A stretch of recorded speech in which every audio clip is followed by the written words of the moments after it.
황대일 사장이 취임 당시부터 논란이 있었던 것은 잘 알고 계실 겁니다. 정권과 유착 의혹이나 보도 독립성 훼손 등의 우려가 있었음에도 불구하고 국가기관 통신사 수장되었습니다.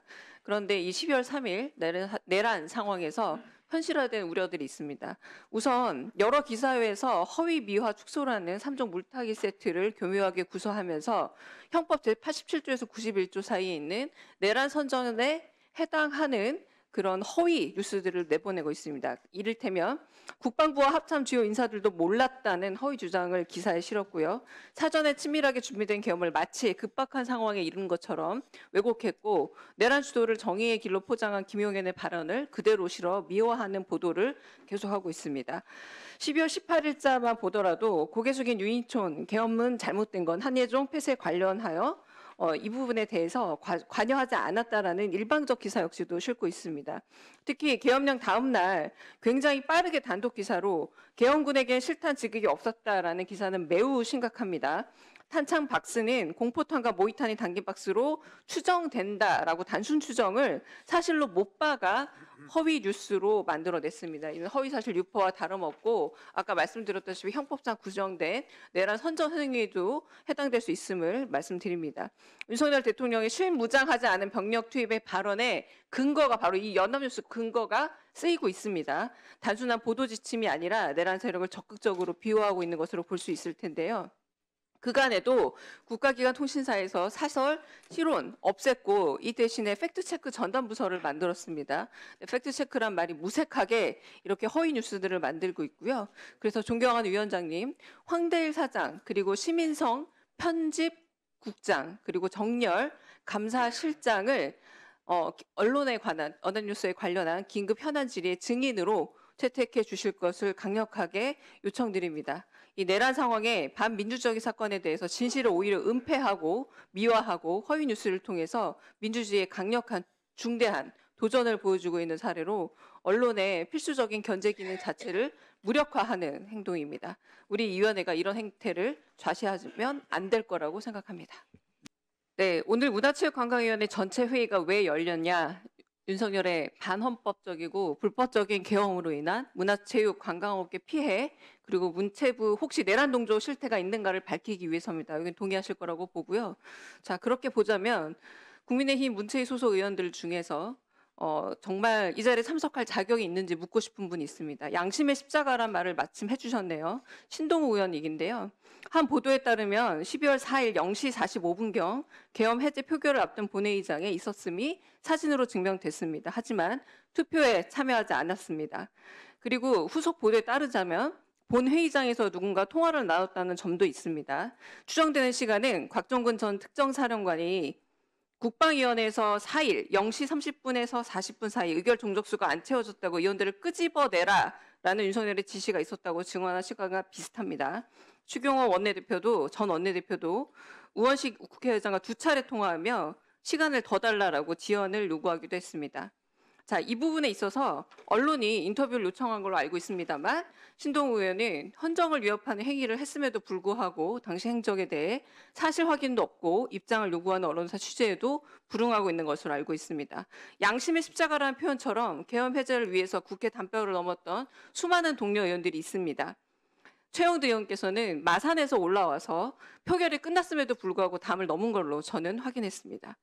자, 계엄 때문에 일상을 위협받고 있는 이 국민들 앞에서 지금 이 진상조사를 위한 이 자리에 양심의 십자가를 걸고 신동우 의원께서 언론에도 취재에 응하지 않았던 그날의 행적 그리고 사실 확인, 입장 표명을 먼저 해주셔야 이 자리에 있을 자격이 있다라고 저는 보고요. 전재수 위원장께도 이 부분에 대한 명확한 해명 그리고 사유를 혹은 사죄를 표명하는 신상 발언을 요구해 주실 것을 부탁드립니다. 이제 이쯤 되면 진짜 막 나가자는 거죠. 첫 번째, 언론의 취재에 응하지 않은 적 없습니다. 무슨 근거로 그렇게 말씀하시는 거죠? 그리고 무슨 얘기인지를 잘 모르겠는데 무슨 특전 사령관이 어쩌고 저쩌고 하는 그 얘기가 왜 이 상황에서 나오는지 잘 모르겠어요. 제가 이 자리에서 이런 얘기까지 해야 될지 모르겠는데 저는 일부 저희 당 의원들과도 통화를 했고 추경호 원내대표와도 통화를 해서 지금 이런 상황이니 본회의장으로 오시는 것이 좋겠다라는 얘기를 했습니다. 그 얘기를 저희 당 의원들도 다 들었습니다. 스피커폰을 두고 얘기했습니다. 그런데 도대체 강주정 의원님은 무슨 근거로 저런 말씀을 하시는 건지 제가 도대체 알 수가 없고요. 보도에 전화를 제가 다 받지 않습니다. 어떻게 기자 전화를 다 받습니까? 조계현 의원님은 기자 전화 다 받으세요? 그만하세요. 그리고요. 자, 제 질의 적어도 상대당 의원에 대한 최소한의 예우가 있다면 저런 불확실한 말씀을 저렇게 막 하시는 것은 아니라고 생각을 합니다.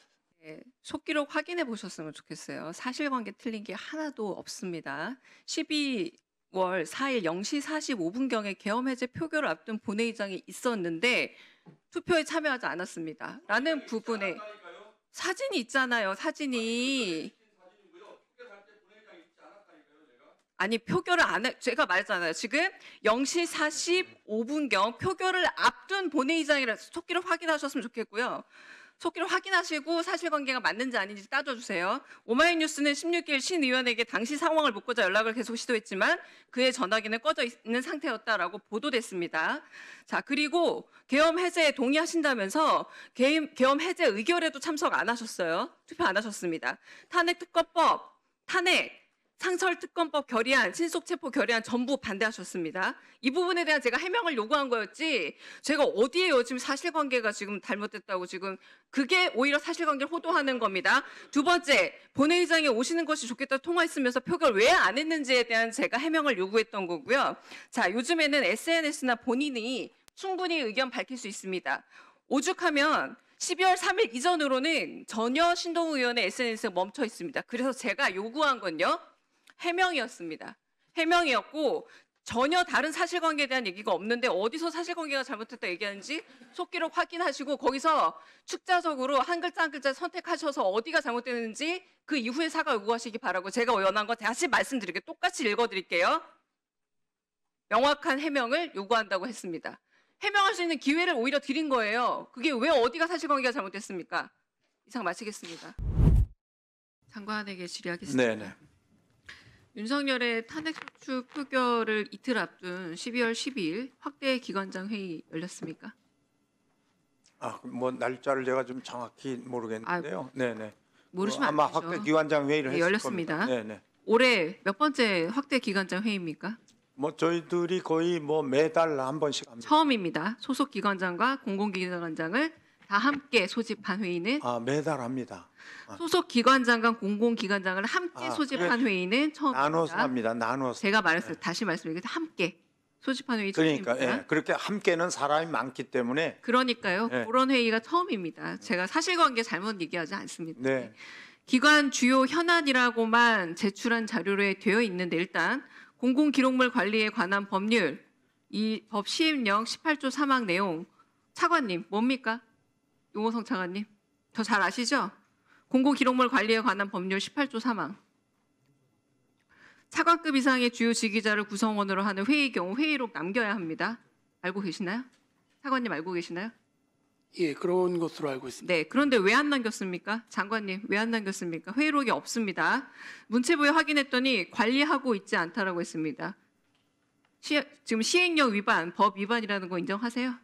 회의록을 안 남겼어요. 뭐 거기까지는 저희는 생각을 못했고요. 단지 이제 그 기관장들이 좀 안정적으로 기관을 그날 잘 그냥 요건 짤막한 대답을 원하는 네, 질문입니다. 운영해달라고 18조 3항에 공공기록물 관리에 관한 법률을 위반하셨습니다. 왜냐하면 회의록을 남기지 않았기 때문에.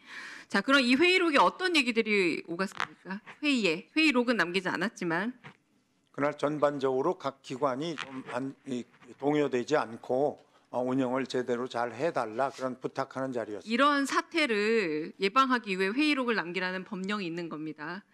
그 정도의 말씀이셨다면 왜 회의록을 안 남겼는지 더욱 의심이 되는데요. 그렇죠? 왜 회의록을 안 남겼는지 모르겠습니다. 혹시 여기서 인사권 신속하게 행사하겠다는 발언했습니까? 뭐 별로 기억이 없는데요. 기억이 없는 겁니다. 네네. 사실이 없는 게 아니라. 아마 그런 인사권에 관한 문제 때문에 회의를 소집한 게 아니고요. 혼란스러운 상태를 빨리 안정시키자고 회의를 소집한 거기 때문에 뭐 그런 문제는 하지 않았던 걸로 기억이 납니다. 네, 16일에 116개 예술단체가 내란과 직권남용 혐의로 고발했죠. 알고 계시죠? 고발 당하셨죠. 성명서 내신 거란가요? 혐의로 고발을 하겠다라고 성명까지 발표도 했고요. 음. 고발도 지금 조치한다고 하는데 보고가 안 됐나 들은 봅니다. 것 같습니다. 네. 네. 자, 비상계엄을 위한 국무회의 참석 여부와 관계없이 지금 아까 정부 대변인으로 역할한 것 자체가 자칫하면 형법 90조에서 3년 이하가 아니라요. 3년 이상의 유기징역죄입니다. 최저가 3년이라 말씀드리고요. 12.3 내란에서 단순히 사전 회의에 참여하지 않았다는 것만으로 자유롭지는 않습니다. 자, 그렇다면 저는 지금 장관께서 인사권은 가장 소극적으로 써야 한다라고 생각을 하고 있거든요. 모든 상황들이 규명되기 전에는 왜 이런 우려를 하냐면 이런 말도 제가 들었습니다. 장관이 회의에서 특정인을 언급하면서 제가 이름은 말하지 않을게요. 성 누구누구처럼 해라라고 노골적으로 말씀했다는 얘기도 있고요. 관선 이사를 내려보내서 이사장을 바꿔야 한다. 이런 말을 했다라는 이야기도 있습니다. 아마 회의록이 있었다면 남겨져 있었겠지만 회의록이 없어서 저는 전원으로만 들었습니다. 화이트리스트 의혹이 있다라는 전혀 거고요. 그렇지 않습니다. 자, 그러므로 인해서 인사가 만사라고 하는데 제가 혹시나 하는 우려에서 말씀드리는 겁니다. 지금 같은 엄중한 시기에 인사권을 매우 조심해서 행사해야 되지 않을까라는 생각이 들고 지금 사실상 사표 제출을 하셨죠. 네, 그렇습니다. 이제 지금 수리되지 않은 상태인 거죠. 그렇습니다. 자, 그 상태인데 인사권 남용은 해서 안 된다고 생각을 합니다. 가령 지금 여러 가지 지금 임기제 기관장들 자리가 인사를 기다리고 있긴 합니다. 알고 계시죠? 네, 네. 네, 이 부분에 대해서도 최소한의 소극적인 인사를 했으면 하는 아주 조심해서 인사를 했으면 하는 바람을 전합니다. 저는 시간을 조금 이따가 더 쓰도록 하겠습니다. 네, 질의는 마치겠습니다. 저는 오늘 아주 사실은 깊은 분노와 놀라움을 경험하고 있는데요. 잘 아시겠지만 헤나 아렌트 악의 평범성이라는 용어 아시죠? 에널리티 오브 에블인데 이게 다른 게 아니라 평범하다는 게 아니라 다들 직무적 순응성, 소극적 동조를 표현하는 말입니다. 그게 악이라는 겁니다. 이 자리에서 어쩔 수 없었습니다가 악이라는 게 악의 평범성의 주제입니다. 형법 87조를 보면 부화수행이라는 표현이 등장합니다. 줏대 없이 다른 사람의 주장에만 따라서 그가 하는 것을 따라 행동함. 이게 부화수행이고 형법 87조 내란에 포함되어 있습니다. 부역이란 표현이 있습니다. 이거는 조금 더 적극적인 거겠죠. 일에 동조하거나 가담하는 겁니다. 형법 90조에 선전이라는 용어가 있습니다. 많은 사람이 알고 이해하도록 잘 설명해서 널리 알리는 일이 선전이 됩니다. 유인촌 장관에게 먼저 묻겠습니다. 10일 정부 대변인 자격으로 국민께 드리는 말씀 발표하셨을 때 사실상 이게 선전행위에 포함될 수 있다는 거 지금은 아시겠죠? 이해를 하도록 하는 건데 제가 하나만 더 장관 대답 듣기 전에 여쭙겠습니다. 그날 이 정부 대변인 자격으로 이 발표하는 내용에 대해서 수정을 건의하거나 혹은 하지 않기를 건의한 지금 여기 나와 계신 출석한 공무직 여러분 중에 누가 혹시 있습니까? 차관을 비롯해서? 제가 알기로는 아마 문안이 작성돼서 내려온 것을 작성돼서 내려온 것을 읽는 그러니까 조금 더 순하게 아마 순화시켜서 좀 수정을 한 것으로 알고 있습니다. 그러면은 단순히 선전 임무만 한 것이 아니라 부하수행 이상의 부역을 했다는 말로 들립니다. 왜냐하면 4.19 이후에 국민에게 드리는 감사문이라는 문서 있는 거 아십니까? 잘 모르겠습니다. 모르시면 안 되죠. 4.19 혁명의 정신을 이어받는다는 우리나라 헌법에도 돼 있는데 이 국민께 드리는 말씀을 최소한 어제 국회 앞에 가셔서 위협을 무릅쓰고 국회의 계엄 해제 의결을 만들어주신 국민에게 감사합니다 정도로만 썼었더라도 그 정도의 인지와 품격이 있었더라도 장관 지금 이렇게 혹독한 상황 속에서 이러지도 저러지도 못하는 표정을 짓고 계지는 않았을 것 같아요. 이거는 정부 대변인이 아니라 내란숙의 윤석열 대변인 역할을 하셨던 거예요. 거기에는 윤석열 담화문 내용을 반복하고 있고 반성적으로 이 부분에 대해서 차라리 이 부분과 거리를 떼고 국민에게 감사합니다라고만 하셨어도 이렇게까지 적극적인 행위로 보이지는 않았을 겁니다. 근데 그 부분에 대해서 다시 여쭙겠습니다. 지금 이 탄핵 소추 과정을 오히려 예로 들면서 대통령이 될 때 나는 헌법을 준수하고 국가를 보위하며 조국의 평화적 통일과 자유와 이런 선언을 하고 대통령이 됐는데 그날 계엄령이 선포된 건 지금 올바르지 않다고 대답했습니다. 맞습니까? 네. 그런데도 내란이 아니고 그 자체에 대해서 아직도 아무 말씀을 못하겠다라는 그 태도는 그 불일치를 제가 이해를 못하겠습니다. 그걸 게다가- 재판관으로 말씀드리기는 어렵다는 거죠. 네. 왜요? 직무정 수행성 때문에요? 이 내란이라는 것을 제가 지금 여러 번 말씀드리고 있지만 그럼 다시 제가 묻겠습니다. 대통령이 당신이 선언한 대로 윤석열이 나는 헌법을 준수하고 국가를 보위하며 국민을 보호했습니까? 그날은 국민을 보호하지 않았던 거예요. 그 부분에 대해서 반헌법적인 건 인정하십니까?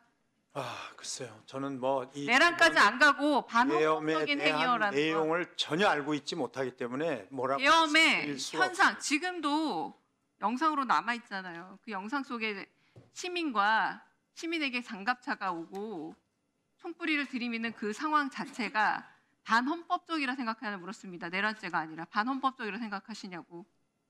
계엄 계엄은 나쁜데 계엄 반헌법은 자체가 잘못된 거죠. 네. 잘못이 아니라 반헌법이냐 물었습니다. 글쎄요. 모르겠습니다. 저는. 계엄은 잘못됐지만 반헌법은 아니다라고 말씀하시는 그 여러분들이 있었기 때문에 그날 실제 군대가 움직이는 비극이 일어난 겁니다. 정말 아주 답답하고요. 김대진 총장에게 묻겠습니다. 그냥 단도직입으로 묻겠습니다. 왜 학생들을 거리에 나가게 했습니까? 당신은 저로서는 학생의 안전이 제일 우선이었고요. 두 가지 길이 있었습니다. 학교를 벗어나서 귀가시키는 방법 또는 학교에 남아있게 하는 방법.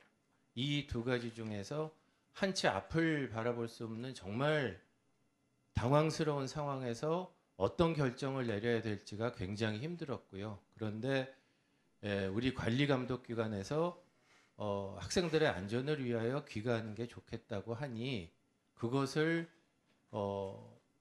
거부하는 것보다는 수용하는 편이 차라리 덜 위험하지 않겠나라는 단순히 학생 안전 차원에서의 접근이었습니다. 관리 감독 기관의 말을 따르는 것이 누구의 안전을 지키는 겁니까? 저희 진짜 학생들의 안전을 지키는 밤 11시 계엄사령부가 첫 번째 포고령을 이미 발표했고 학생들은 요즘에 모두 다 자신의 개인 핸드폰을 가지고 있기 때문에 헬기, 장갑차, 네, 무장한 군인들을 보고 있었습니다. 그 네. 시간에 그거에 대한 판단은 정말 하기 어려웠고요. 다만 하기 어려웠다면 네, 직무적 수능성으로서의 이 포고령 발표나 출입통제 지시문을 따르는 게 아니라 저는 총장이라는 관리자가 아니라 학생을 가르치는 선생으로서 묻고 있는 겁니다. 네, 그 점에 대해서 차라리 교문 안에서 내가 지켜주겠다라고 했던 게 훨씬 더 학생들한테 안전하지 않았을까요? 학교는 매우 익숙한 공간이고 그 안에서 야간 작업도 있고 그리고 저도 한예종 강사에서 압니다. 네, 합니다. 네. 굉장히 학교란 공간이 익숙합니다. 근데 거기에 나가고 바로 교문을 걸어 닫았다는 얘기를 들었습니다. 이게 어떻게 학생들의 안전을 위한 것이다. 학생들이 이 시간에 계엄이 그때 당시는 계엄 중이었어요. 계엄 중에 거리로 내보는 게 혹시나 지금 여기 와 계신 분들이 내란이다 아니다 말을 못하는 게 누구를 겁내는 겁니까?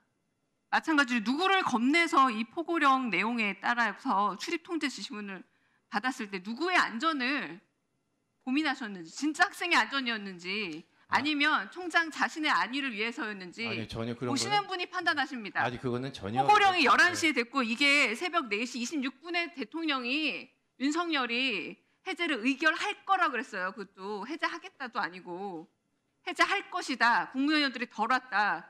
그러니까 11시부터 학생들이 어쩌면 길거리에서 4시간 반 동안 어떻게 될지 모르는 상황에서 공포에 떨었을 게 걱정도 안 되셨습니까? 네 걱정 많이 됐습니다. 걱정이 됐는데 네, 걱정 많이 됐는데 다만 저로서는 아니요, 더 이상 듣고 싶지 않고요. 네. 들으시는 시민분들이 판단하실 것 같고 제가 아까 말씀드렸지만 대국민 변명이라던가 이런 대국민 정부 변론을 하기 전에 국민들에게 학생들에게 사과하고 감사하는 입장 표명을 훨씬 더 먼저 했었어야 된다고 생각합니다. 듣지 않겠습니다. 계엄으로 인한 첫 주 경제 손실이 약 150조 정도 된다고 합니다. 그중에 이제 관광 같은 경우가 5조 정도 된다고 하는데요. 한국이 가지고 있는 마이클 나이 교수가 말한 소프트 파워라고 하는 부분, 문화예술이 가지고 있는 소프트 파워, 그러니까 하드 파워가 아니라 한국이 문화적인 힘을 가지고 세계적인 위상을 높였는데 이 소프트 파워의 훼손 정도가 저는 엄청난 폭설이나 폭우로 인한 자연재해 이상의 재난 상황이라고 생각을 합니다. 그래서 장관이 지금 내란도 인정을 아직은 못하겠다, 반헌법일지도 모르겠다라고 하지만 여전히 그 직에 계셔서 이 자리에 나오셨으니 적어도 계엄 손실 청구서에서 소프트 파워 부분에 대한 나름의 청사진이라도 세워야 된다고 봅니다. 어떤 식으로 이 피해를 복구할 것인가. 아까 제가 시민에 대한 감사문이라도 써야 되는 것이 문체부의 역할 아니냐고 물었던 것처럼 이 부분에 대한 계획을 세워야 된다고 보고요. 제가 요청사항을 몇 개 말씀드리겠습니다. 두 번째, 아까 제가 첫 번째 질문이 인사에 대한 부분이었는데 현재 기관장이 공석인 곳이 콘텐츠진흥원, 관광공사, 세종학당재단, 한국출판문화산업진흥원, 기관장 만료일이 12월 27일입니다. 며칠 남지 않았죠. 이 외에도 한국문화관광연구원, 예술경영지원센터, 한국문학번역원 비롯해서 21개 기관 같은 경우는 임기 만료된 상임이사, 상임감사가 99명입니다. 영화진흥위원회, 국민체육진흥공단 등 9개 기관 역시 2개월 이내에 23명의 상임이사, 상임감사 공석이 발생할 예정입니다. 이 부분 시민사회가 함께 감시의 눈으로 쳐다볼 것이라는 거 얘기를 드리고요. 마지막 하나 여쭙겠습니다. 장관님, 네. 우리 9월 24일 날 정몽규 회장에 대해서 지적하고 답변 받았던 사안 기억하시죠? 네네. 사회적 무리 많이 일으켰다고 심지어 정몽규 축구협회장 본인이 인정했습니다. 사회적 무리를 일으켰다고. 그리고 청탁금지법 위반에 대한 법률 위반 행위에 의혹도 있다고. 그거는 역시 본인이 인정을 했어요. 같이 쳤고 비용도 지불되지 않았다. 그리고 장관도 받습니다. 근데 지난 12월 13일 열린 40차 스포츠 공정위원회에서 정몽규 축구협회장 임원 연임 자격이 승인됐습니다. 알고 있죠? 네, 그렇습니다. 이날 스포츠 공정위원회가 사실상 여러 명의 승인 요구를 받았어요. 정몽규 회장 포함해서 7명이 임원의 연임 제한 예외를 심의 받았어요. 근데 정몽규 회장 외에 1명만, 딱 2명만 예외 승인을 받았습니다. 이 부분에 대해서 어떻게 이렇게 수많은 논란을 거친 사회적 혼란을 틈타 오히려 자격 승인을 득한 것은 아닌가 싶기도 한데 주무부처 장관으로서 어떻게 생각하십니까? 뭐 그랬을 거라고 생각을 합니다. 그렇지만 그랬을 거라고 볼까요? 그렇지만 저희들 입장에서는 그동안에 감사를 했던 결과도 있고 현재 대한체육회 같은 데는 수사가 진행 중에 있고 하기 때문에 그런 거에 대한 결과에 따라서 문체부 입장에서는 그 결과에 따라서 집행을 할 예정으로 있습니다.